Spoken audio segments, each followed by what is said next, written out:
Hello everyone. Hello. So we hope everyone is doing good. So நம்ம subscriber ஒருத்தங்க கேட்டிருந்தாங்க, இப்போ கம்பெனி அண்டர் வரும்போது கம்பெனி அண்டர்னு இல்லை, ஆஃபர் லெட்டர்ல வந்து யூஸ்வலா என்ன போட்டிருப்பாங்க, 8 hours டியூட்டி டைம் அப்படின்னு போட்டிருப்பாங்க இல்லையா. பட் நம்ம இங்க வந்து ஹாஸ்பிட்டல்ல ஒர்க் பண்ணும்போது 12 hours டியூட்டி ஒர்க் பண்றோம். ஸோ பேலன்ஸ் இருக்கிற அந்த 8 hours போக பேலன்ஸ் இருக்கிற 4 hours நமக்கு ஓவர் டைம் மணி கொடுப்பாங்களா அப்படின்னு கேட்டிருந்தாங்க. அதை தான் நம்ம இந்த வீடியோவில் பார்க்க போறோம். பட் வீடியோக்குள்ள போறதுக்கு முன்னாடி மறக்காம நீங்க எங்க சேனலை சப்ஸ்கிரைப் பண்ணலாம், சப்ஸ்கிரைப் பண்ணிட்டு பாருங்க. ஓகேவா? ഓക്കെ, ഓവർ ടൈം കൊടുക്കുമോന്ന് ചോദിച്ചാല് ഓവർ ടൈം ആയിട്ടൊന്നും കൊടുക്കത്തില്ല, ഒരു ഓഫ് ആയിട്ട് കൊടുക്കൂ. ഓഫ് എന്ന് പറഞ്ഞാൽ നിങ്ങൾ 4 days വർക്കിംഗ് ഡേയ്സ് ഉണ്ടാവും. വർക്ക് ആക്കിയിട്ട് 3 days നിങ്ങൾക്ക് ഓഫ് കിട്ടും. ഇപ്പൊ നൈറ്റ് ഡ്യൂട്ടി എടുത്താൽ അത് നൈറ്റ് ഓഫിൽ അങ്ങ് പോവും. പിന്നെ ഡേ ഡ്യൂട്ടി എടുത്താൽ 2 ദിവസം ഓഫ് കൊടുത്തിട്ട് പിന്നെ നൈറ്റ് ഡ്യൂട്ടിന് പോകുന്ന പോലെ അങ്ങനെ ആയിരിക്കും.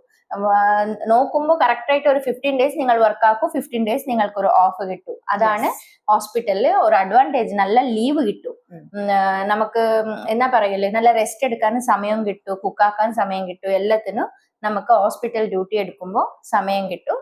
അതാണ്, അങ്ങനെയാണ്. ഓവർ ടൈം നിങ്ങൾ അത് കഴിഞ്ഞിട്ട് ഓവർ ടൈം എടുത്താൽ നിങ്ങളുടെ ആ 15 daysലും ഓഫിലും നിങ്ങൾക്ക് വേണമെങ്കിൽ ഓവർ ടൈം എടുത്താൽ അപ്പോൾ നിങ്ങൾക്ക് അത് ഓവർ ടൈം പേ ആകും.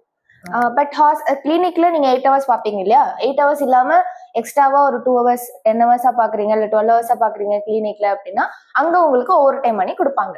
ஒரு கிளினிக்ல கொடுக்கும், ஒரு கிளினிக்ல கொடுக்கும். ஒரு கிளினிக்ல வந்து ஆஃபா கன்வெர்ட் பண்ணிடுவாங்க. ஓவர் டைம் வந்து ஆஃபா கன்வெர்ட் பண்ணி நமக்கு எப்ப கம்ஃபர்டபுளோ அப்ப நம்ம அந்த ஆஃப் எடுத்துக்கலாம். 1 hour ഇപ്പൊ നിങ്ങൾ ഇന്ന് ഡ്യൂട്ടി എടുത്തിട്ടുണ്ടെങ്കിൽ നാളെ നിങ്ങൾ 1 hour ലേറ്റ് ആയിട്ട് വരാനോ ഇല്ലെങ്കിൽ 1 hour നിങ്ങൾ എടുത്തോളാനോ എങ്ങനെയെങ്കിലും അവര് അവേഴ്സ് ഇതാക്കും, പൈസ കൊടുക്കാനും ஸ்டாஃப் அவைலபிலிட்டி பொறுத்து. ஸ்டாஃப் இருந்தா அவங்க உங்களுக்கு அவர்ஸ் கொடுத்துருவாங்க, ஸ்டாஃப் இல்லைன்னா உங்களுக்கு அவங்க பே பண்ணிடுவாங்க. ஓகேங்களா, இதுதான். ஸோ வந்து கன்ஃபியூஸ் ஆயிக்காதீங்க. ஓகேவா? ஸோ வி ஹோப் நாங்க வந்து உங்களுக்கு டவுட்டை கிளியர் பண்ணிட்டோம். ஸோ தேங்க்யூ ஃபார் வாட்சிங். Bye bye. என்ன